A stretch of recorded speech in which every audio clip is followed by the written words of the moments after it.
Jonathan, I find your comments to be very prophetic and refreshing in this sense. Almost every conversation that I've had with people about Christian nationalism and the pains that go with it, people ask basically, how do I change the individual person's mind? I know a person who thinks this way. What can I say to them? How could I deprogram them? How could I de-radicalize them?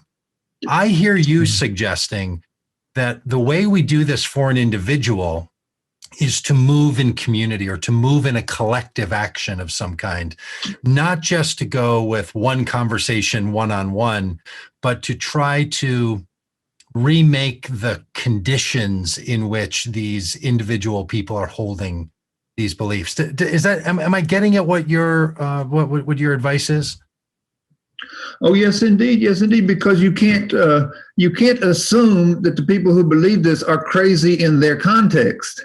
But again, back to the empirical data that they were just laying out, there's far too many people to think that this is just, some sort of aberration that needs to be treated in individuals. No, this is a culture that is feeding people lies, reinforcing those lies, and inviting people to understand themselves as part of what I think people of faith, Christians, can only call an idolatrous worship of the nation as the kind of ultimate end.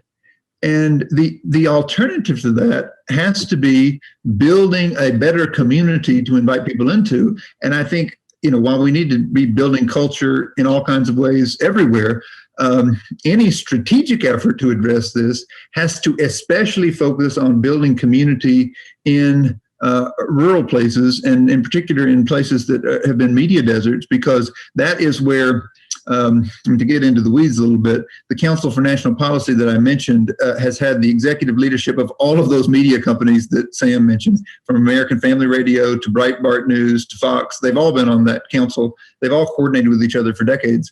And what they have done is they have strategically gone into places where there are not local newspapers anymore, where there's not local radio, and they have blanketed it with their message. So it's entirely possible, if your pastor participates in the Family Research Council's pastor program and takes their free literature, and if you are a member of the Republican Party and the NRA, which, by the way, have also coordinated very closely with this group, and if you listen to American Family Radio when you're driving the tractor out in the field, it's entirely possible that you never hear any other narrative in your life, right? There is no alternative in the place where you are. And so you would be crazy in that context not to believe this stuff. So I think anybody who knows that this is a lie has a moral obligation to try to enter these spaces and interrupt the wraparound culture that has been created by this propaganda campaign.